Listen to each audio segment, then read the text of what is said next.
고린도전서 8장 1절에서 8절까지의 말씀을 제가 봉독하겠습니다. 우상의 제물에 대하여는 우리가 다 지식이 있는 줄을 아나 지식은 교만하게 하며 사랑은 덕을 세우나니 만일 누구든지 무엇을 아는 줄로 생각하면 아직도 마땅히 알 것을 알지 못하는 것이요 또 누구든지 하나님을 사랑하면 그 사람은 하나님도 알아주시느니라. 그러므로 우상의 제물을 먹는 일에 대하여는 우리가 우상은 세상에 아무것도 아니며 또한 하나님은 한 분밖에 없는 줄 아노라. 비록 하늘에나 땅에나 신이라 불리는 자가 있어 많은 신과 많은 주가 있으나 그러나 우리에게는 한 하나님 곧 아버지가 계시니 만물이 그에게서 났고 우리도 그를 위하여 있고 또한 한 주 예수 그리스도께서 계시니 만물이 그로 말미암고 우리도 그로 말미암아 있느니라. 그러나 이 지식은 모든 사람에게 있는 것은 아니므로 어떤 이들은 지금까지 우상에 대한 습관이 있어 우상의 제물로 알고 먹는 고로 그들의 양심이 약하여지고 더러워지느니라. 음식은 우리를 하나님 앞에 내세우지 못하나니 우리가 먹지 않는다고 해서 더 못 사는 것도 아니고 먹는다고 해서 더 잘 사는 것도 아니니라. 아멘. 우리가 보고 있는 고린도전서는 사도 바울이 고린도 교회의 여러 현실적인 문제들에 대해서 어떻게 해야 할지 알려주는 그런 서신입니다. 오늘 본문은 그 중에서도 우상의 제물에 대해서 말씀하고 있습니다. 이 문제는 고린도전서 10장 14절 이후로도 바울이 또 한 번 언급을 하고 있습니다. 제가 뒷부분을 좀 살펴봤는데 저희는 이제 새벽 시간에 이 10장 본문은 없더라고요. 그래서 이제 똑같은 우상의 제물에 대해서 이야기하고 있기 때문에 오늘 본문과 10장의 본문을 함께 나누도록 하겠습니다. 여러분들도 그런 경험이 있겠지만 저희 집도 이 제사에 문제가 있었습니다. 제가 말씀드린 적이 있는데 저희 아버지 쪽이 팔형제십니다. 이제 남자만 8이죠. 그래서 명절 때만 되면 이제 할머니 집이 굉장히 좀 빠글빠글했습니다. 그리고 물론 제사도 드렸습니다. 저는 잘 기억은 안 나는데 아마도 초등학교 2, 3학년 때부터 제가 주일학교에 나갔던 것 같아요. 하지만 명절 제사 때 절은 계속했습니다. 저는 당시에는 이제 교회를 거의 이제 놀러 다녔기 때문에 부모님이나 친척분들도 그렇고 저도 이제 절하고 이제 음복을 하는 것에 대해서 별 생각이 없었습니다. 그런데 제가 이제 대학교 들어가서 은혜를 알게 되면서 절을 안 하기 시작했어요. 명절 때 가도. 저희 아버지가 팔형제 중에 둘째신데 이제 큰아버지가 일찍 돌아가셨기 때문에 저희 아버지가 거의 첫째 역할을 하고 계셨습니다. 그때 저희 아버지가 절 안 할 사람들을 따로 모여서 이렇게 기도를 하도록 하는 제사 때 기도를 하도록 하는 그런 규칙을 이렇게 형제간에 정하셨어요. 그래서 몇몇 집이 안 하고 따로 모여서 이렇게 기도를 하기 시작했습니다. 네. 그래서 이제 저희 가정 같은 경우는 이렇게 질서 있게 제사 때도 이렇게 싸우지 않고 이렇게 잘 지나갔던 그런 기억이 있습니다. 그런데 이제 그렇게 지나가더라도 많은 많았죠.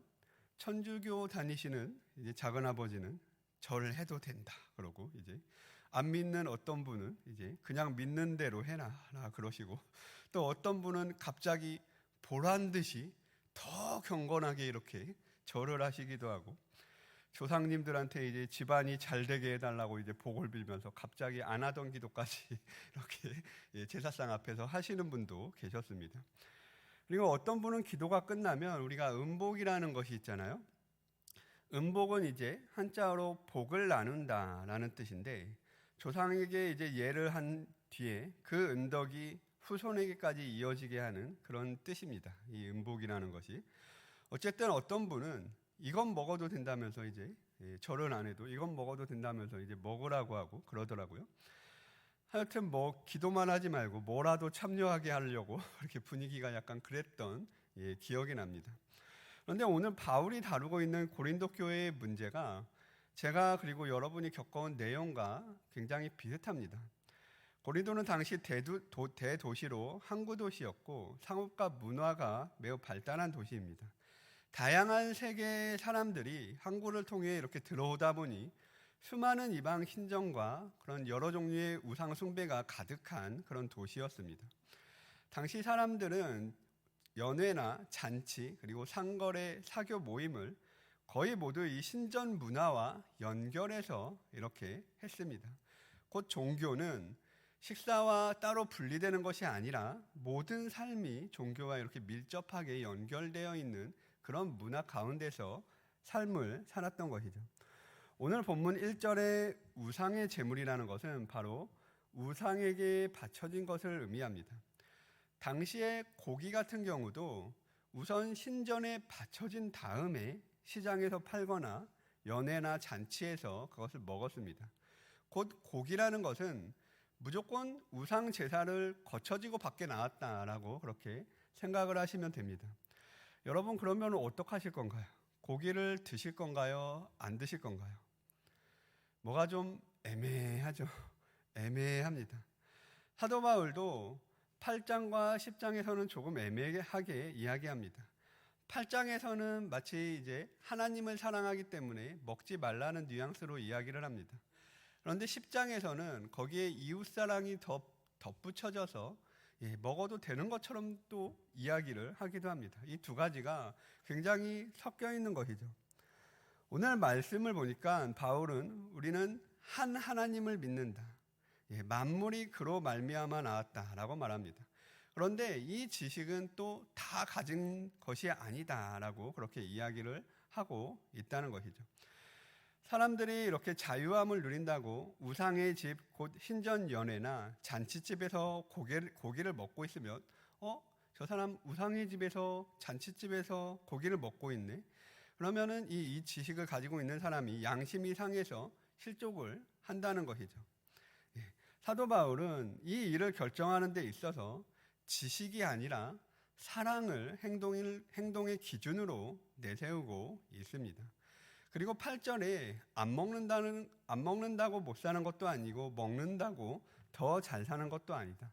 그러므로 이 먹고 먹지 말고 하는 것을 형제를 실족시키지 않느냐. 사랑을 기준으로 그것을 행동으로 옮겨라라고 말씀하고 있는 것입니다. 지식이 아니라 사랑을 기준으로 이렇게 이야기를 하고 있는 것이죠. 이 바울이 사랑을 기준으로 내세우는 것은 일견 타당합니다. 왜냐하면 사랑은 모든 율법의 완성이기 때문입니다. 고린도전서 10장에서는 이렇게 말씀하세요. 10장 25절에 보니까 이렇게 이야기합니다. 시장에서 파는 것은 양심을 위하여 묻지 말고 먹으라라고 이렇게 이야기를 해요. 이는 땅과 거기 충만한 것이 주의 것임이니라. 하나님께서 모든 것을 지으셨기 때문에 하나님께 감사하고 먹으면 거칠 것이 없다라고 10장에서는 그렇게 또 이야기를 하고 있습니다. 27절에 보니까 믿지 않는 가정에 크리스찬이 이렇게 초대를 받았어요. 그래서 가봤더니 고기를 내놨습니다. 여러분 어떻게 하시겠습니까? 바울은 이렇게 이야기합니다. 그러면 너희 앞에 차려놓은 것이 무엇이든지 양심을 위하여 묻지 말고 먹으라 라고 그렇게 이야기합니다. 먹어라. 그런데 뒤에 또 한 가지를 덧붙여요. 이거 재물인데? 라고 누가 말하면 알게 한 자와 그 양심을 위해서 또 먹지 말아라 라고 그렇게 이야기를 합니다. 이게 먹으라는 걸까요? 먹지 말라는 걸까요? 고기 참 더러워서 안 먹어요. 여러분 음복을 해야 되냐 말아야 되냐, 하나님께 감사함으로 먹어도 된다는 겁니다. 그런데 갑자기 옆에 있던 할머니께서 음복을 하시면서 조상님들 복을 나눠주세요 라고 하면서 너희도 복 받게 빨리 먹어 라고 하면 복은 하나님이 주시는 것이지 생각하고 도로 먹다가 뱉으라는 것이죠. 사도 바울은 이렇게 이야기를 하고 있는 겁니다. 여러분 이게 뭔가 싶겠지만 제가 한 말이 아니에요. 사도 바울이 이렇게 고린도전서에다가 써놨습니다. 그래서 결론은 먹으라는 거냐 먹지 말라는 거냐, 다른 사람이 실족하지 않도록 잘 먹으라는 겁니다. 잘 먹으라는 거예요. 저는 모든 그리스도인들이 하나님께 대한 자유함의 지식까지 알아가기를 원합니다. 우상에 대한 지식도 있지만 그러나 자유함에 대한 지식까지 우리 크리스찬은 다 있는 것이죠. 그런데 이 모든 지식을 어떤 사람은 알고 어떤 사람은 모른다는 것입니다. 거기에 맞춰주라는 것입니다. 어떤 사람이 우상에 대한 지식만 알고 있어요. 그러면 먹으면 실족하겠죠. 그 사람이 저거 먹으면 안 되는 거 아니야? 하고 실족하겠죠. 그럼 그 사람한테 맞춰주라는 겁니다. 그런데 밖에 나가면 이 지식이 없는 사람들이 있습니다.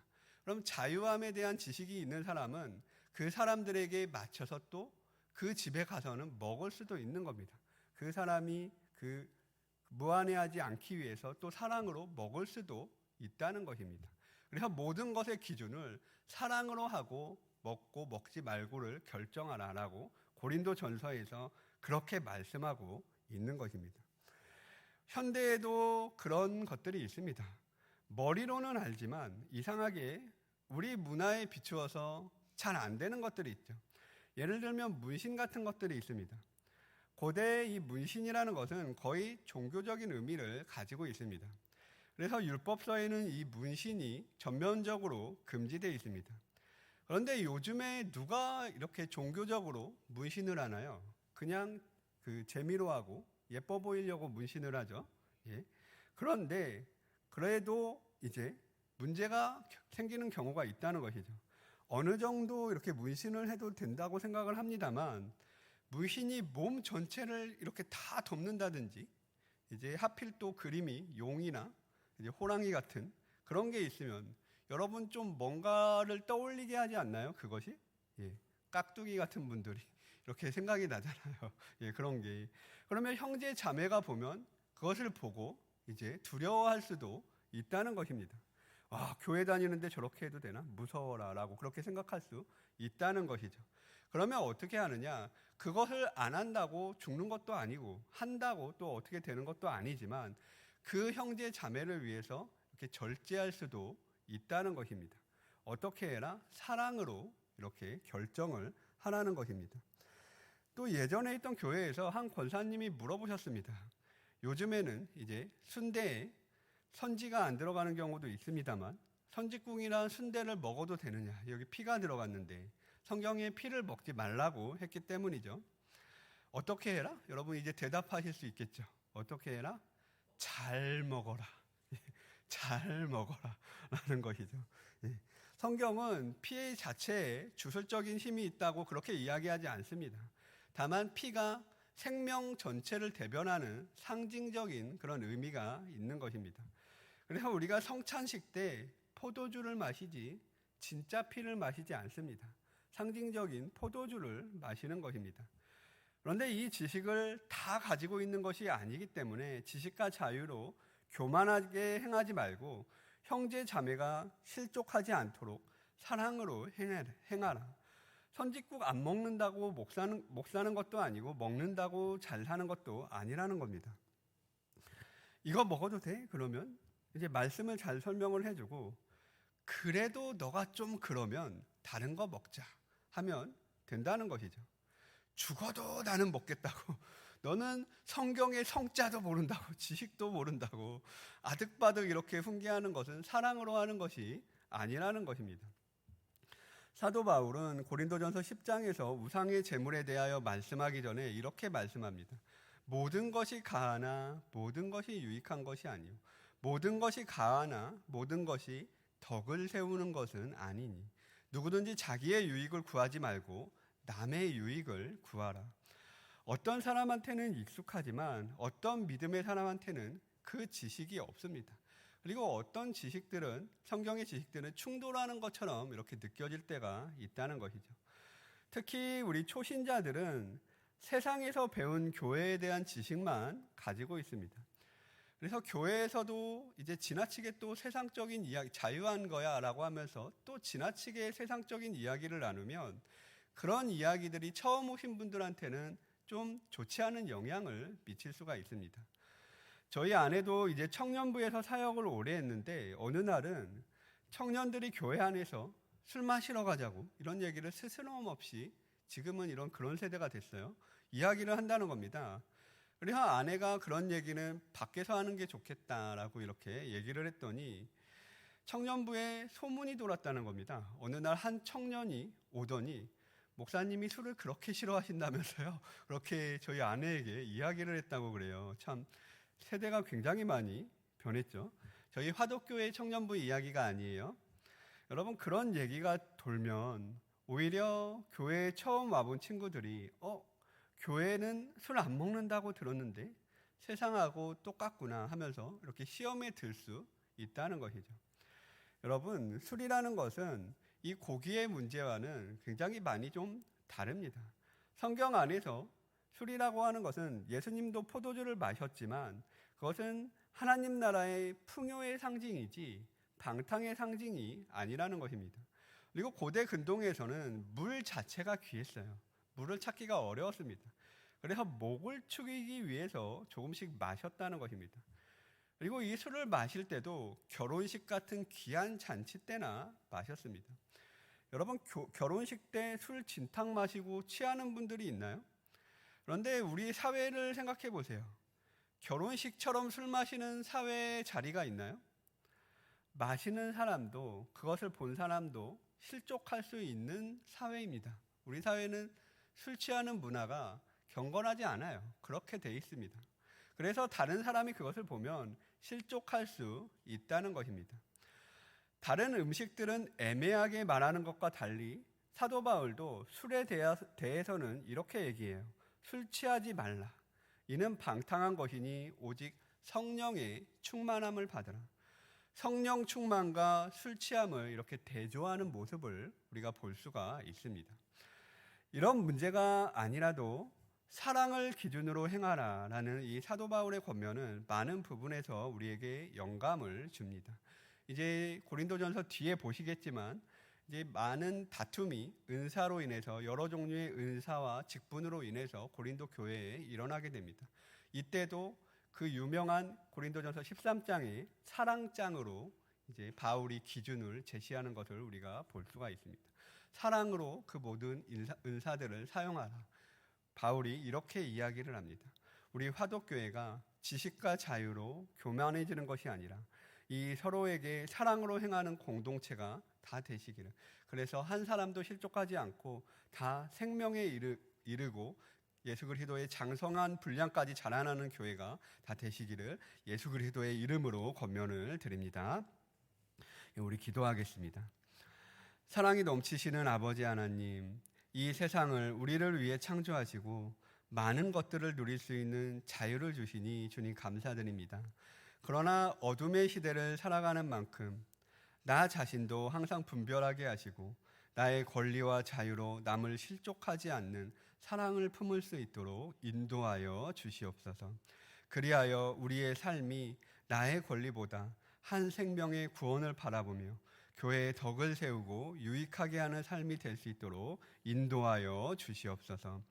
하늘을 위해 기도합니다. 그들의 상하고 찢긴 마음을 위로하여 주시고 질병과 노고와 아픔으로 신음하는 성도들에게 친히 찾아가서 치유하여 주옵소서.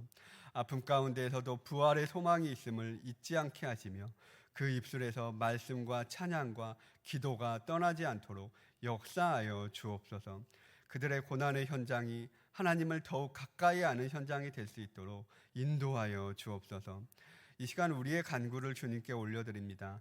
가정을 위해, 직장과 일터와 사업체를 위해, 건강을 위해 여러 가지 간구를 올려드리오니 하나님의 인도하심을 우리를 붙들어 주사 응답의 역사가 이 새벽에 있게 하여 주옵소서. 이 모든 말씀 우리 주 예수 그리스도의 이름으로 기도하옵나이다. 아멘.